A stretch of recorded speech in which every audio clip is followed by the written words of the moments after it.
میں نے ایک اچھا سوال کیا کہ بچوں کی تعلیم کے تعلق سے، کہ بچوں کو ہم تعلیم دیتے ہیں لیکن وہ پڑھ لکھ کر اسلام کے بارے میں ان کی نیوٹرل ویوز ہو جاتے ہیں، چیزوں کو وہ سمجھنا نہیں چاہتے ہیں، یا جو بھی ان کی بات ہو جاتی ہے، تو اس معاملے میں ہم کیا کریں؟ کیا بچوں کو پہلے سے تربیت ہو؟ دیکھیے، جب ماڈرن ایجوکیشن کی ہم بات کر رہے تھے کل،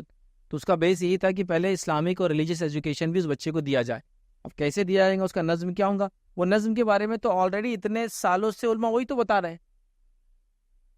اتنے سالوں سے جو بات ہو رہی تھی وہ یہی ہو رہی تھی۔ ایجوکیشن کی بات تو آج بھی نہیں ہو رہی، ممبر سے اور محراب سے ہو رہی ہے کہ مسجد کے مائک سے ہو رہی ہے کہ آج بھی نہیں ہو رہی ہے؟ تو بات تو وہی ہو رہی نا، لیکن اس کے بعد بھی حال کیا ہے، کتنے پرسنٹ لوگوں کی اصلاح ہو پائی آپ دیکھیے۔ لہٰذا میں یہ کہوں گا، اگر مجھ سے آپ پوچھیں کیسا ہونا چاہیے، تو میں یہ کہوں گا جیسا آپ نے کہا، بچے جب ہوتے 5-6 سال کے، تو اس کے بعد ان کو حفظ کے لیے ڈال دیا جائے۔ اگر وہ 2-3 سال میں حفظ کر سکتے ہیں، لیکن یہ ہر بچے کی کیپیبلٹی پر ہے، کر سکتے ہو ٹھیک، نہیں کر سکتے تو یہ ایبلٹی پر ہے،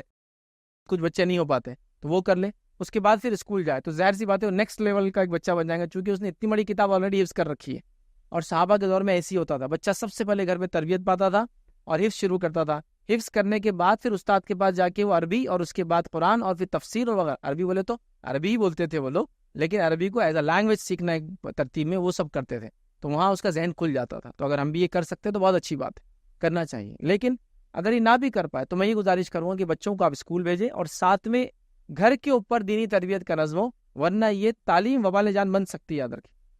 مطلب تعلیم حاصل کر کے بھی وہ ایک جاہل انسان رہیں گا، اور تعلیم نہیں حاصل کر کے بھی جاہل، دونوں طرف سے رہنے والا ہے، وہ سے بچنے والا نہیں، چونکہ دینی علم تو اس کو ویسے بھی نہیں مل رہا۔ ایسا کوئی سسٹم میں نے دیکھا کہ دینی اسکول جو ہے تو دینی تعلیم نہیں دے سکتے، ناممکن، ایسا نہیں ہے۔ ہم نے تو ایسی بنا دیا نا کہ اسکول گئے تو دینی تعلیم نہیں ہو سکتی، نہیں، دونوں کرنا ہے۔ تو ظاہر سی بات ہے آپ کو دینی تعلیم بھی حاصل کرنا ہے اور دنیاوی تعلیم میں بھی آگے بڑھنا ہے۔ تو کوشش یہ کیا جائے گھر کے اوپر تعلیم کا ایک نظم ہو، ایک سسٹم بنایا جائے، مکتب کا ایک جال ہو جو الگ الگ ہو، عربی کا ایک پڑھانے کا سسٹم ہو، دینیات کا ایک سسٹم ہو، یا ایسے اسکولوں میں ڈالے آپ جہاں دونوں ایجوکیشن ایک ساتھ دیا جاتا ہو، ہے نا، اسلامک اسکول بول سکتے ہیں اس کا، جو بھی نام دے، تو یہ کر لے تو میں سمجھ دونوں ہو جائیں گا۔ دونوں کرنا ہے، بچہ دین بھی سیکھے، دنیا بھی سیکھے، جس کو عام زبان میں کہتے ہیں ایک ہاتھ میں اللہ کی کتاب ہو تو دوسرے ہاتھ میں وہ ماڈرن ایجوکیشن کو ساتھ لے کر چل رہا ہو، تبھی ہم کامیاب ہوں گے۔ ورنہ جیسا آپ نے کہا وہی ہوگا کہ تعلیم تو حاصل کر لیں گا، دینی اس کو شعور کچھ بھی نہیں ہوگا، نتیجتاً وہ دین کے خلاف ہی کام کریں گے اس تعلیم کو حاصل کر کے۔ لیکن اگر یہ جاہل بھی رہا تو بھی غلطی کرنے والا، مطلب